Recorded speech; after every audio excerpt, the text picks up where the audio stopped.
CPM-മായി ബന്ധപ്പെട്ട വിവാദങ്ങൾ കത്തിക്കയറുന്നതിനിടെ പുതിയ രാഷ്ട്രീയ പാർട്ടി രൂപീകരിക്കുമെന്ന് PV അൻവറിന്റെ പ്രഖ്യാപനം. തന്റെ ഇപ്പോഴത്തെ പോരാട്ടം രാഷ്ട്രീയ പാർട്ടിയായി മാറ്റുകയാണ്. പഞ്ചായത്ത് തിരഞ്ഞെടുപ്പിൽ മത്സരിക്കുമെന്നും അൻവർ വാർത്താ സമ്മേളനത്തിൽ വ്യക്തമാക്കി. കേരളത്തിലെ മുഴുവൻ പഞ്ചായത്തുകളിലും മത്സരിക്കാനാണ് തീരുമാനം. യുവാക്കളുടെ പിന്തുണ ലഭിക്കും. പരിപൂർണ മതേതര സ്വഭാവമുള്ള പാർട്ടിയായിരിക്കും രൂപീകരിക്കുകയെന്നും അൻവർ വ്യക്തമാക്കുകയുണ്ടായി. രാഷ്ട്രീയ പാർട്ടി അല്ലാതെ സാമൂഹ്യ സംഘടനകൾ കൊണ്ട് വലിയ കാര്യമൊന്നുമില്ല. ഒരു ഹിന്ദു പാർട്ടി വിട്ടാൽ അയാളെ സംഘിയാക്കും, ഒരു മുസ്ലിം പാർട്ടി വിട്ടാൽ അയാളെ സുഡാപ്പിയാക്കുമെന്നും CPM-നെതിരെ അൻവർ പറഞ്ഞു. ആരുമില്ലെങ്കിലും താൻ ഒറ്റയ്ക്കാണെങ്കിലും കാര്യം പറയും. അടുത്തതായി വന്യമൃഗശല്യ വിഷയം ഏറ്റെടുക്കാൻ പോവുകയാണ്. വനം വകുപ്പിന് കീഴിൽ വലിയ ഗൂഢാലോചനകളാണ് നടക്കുന്നത്. പലതും തുറന്നു പറയും. തന്നെ പുറത്താക്കിയത് തന്റെ വിഷയം പറഞ്ഞിട്ടല്ല, ജനങ്ങളുടെ വിഷയം പറഞ്ഞിട്ടാണ് എന്നും അൻവർ ആവർത്തിച്ചു. CPM-നെയും മുഖ്യമന്ത്രിയെയും കടന്നാക്രമിച്ചായിരുന്നു കഴിഞ്ഞ ദിവസങ്ങളിലെല്ലാം അൻവർ രംഗത്തെത്തിയത്. ഇന്നും മുഖ്യമന്ത്രിക്കെതിരെ കടുത്ത ആരോപണമാണ് അൻവർ ഉയർത്തിയത്. ദ ഹിന്ദുവിലെ വിവാദ അഭിമുഖം ഗൂഢാലോചനയാണ് എന്നാണ് അൻവർ ആരോപിച്ചത്.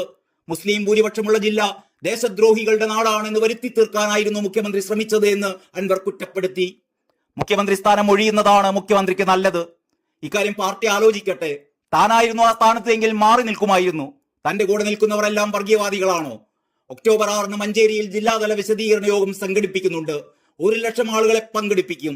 ഇവരെല്ലാം സാമൂഹ്യ വിരുദ്ധരാണോ എന്ന് മുഖ്യമന്ത്രി പറയണം.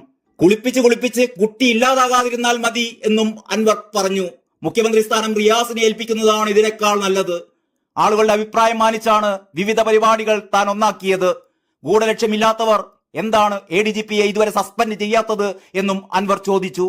പ്രതിപക്ഷത്തിന് ശബ്ദമുയർത്തി പറയാൻ കഴിയാത്തത് താൻ നേരത്തെ പറഞ്ഞ നെക്സസിന്റെ ഭാഗമായതുകൊണ്ടാണെന്നും അൻവർ പറയുകയുണ്ടായി. PR ഏജൻസി ഇല്ല എന്നായിരുന്നു ഇതുവരെ മുഖ്യമന്ത്രി പറഞ്ഞുകൊണ്ടിരുന്നത്. മിനിഞ്ഞാന്നാണ് ആ ലേഖനം വന്നത്. രാവിലെ തന്നെ പത്രം എല്ലാവർക്കും ലഭിച്ചിരുന്നു. എന്നാൽ ഹിന്ദുവിലെ അഭിമുഖത്തിലെ പ്രതികരണം വന്നത് ഒരു ദിവസം കഴിഞ്ഞിട്ടാണ്. തെറ്റുപറ്റിയെങ്കിൽ തിരുത്താൻ വൈകിയത് എന്തുകൊണ്ട് അന്ന് തന്നെ പ്രതികരിച്ചില്ല? അൻവർ ചോദിക്കുന്നു. മുഖ്യമന്ത്രിയുടെ ഓഫീസ് പറയുന്നത് പച്ചക്കള്ളമാണ്. മുഖ്യമന്ത്രിയുടെ ഓഫീസിൽ നിന്ന് വാർത്താക്കുറിപ്പ് പോലും അതുവരെ വന്നിരുന്നില്ല. പ്രതികരണം വരുന്നത് 32 മണിക്കൂറിന് ശേഷമാണ്. ഹിന്ദു പത്രവുമായി അഡ്ജസ്റ്റ്മെന്റ് ചെയ്ത ശേഷം നടത്തിയ നാടകമാണ് ഇന്നലെ അരങ്ങേറിയത്. കരിപ്പൂർ എന്ന വാക്കും കോഴിക്കോട് എയർപോർട്ട് എന്ന വാക്കും ഇന്നലെ ആദ്യമായി മുഖ്യമന്ത്രിയിൽ നിന്ന് കേട്ടു. ഇന്നലെ രാത്രിയെങ്കിലും മാറ്റി പറഞ്ഞതിൽ നന്ദി. ലോക്സഭാ തിരഞ്ഞെടുപ്പിൽ ഇടതുപക്ഷം പരാജയപ്പെടാൻ പോലീസും വിഷയമായിരുന്നു.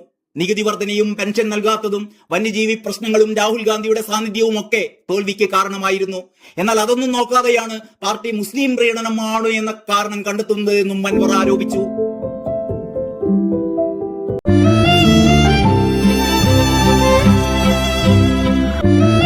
ഇനി മനസ്സ് നിറയെ ഇഷ്ടം നിറഞ്ഞോണം. ഫാമിലി വെഡിംഗ് സെന്ററിന്റെ ഓണാശംസകൾ.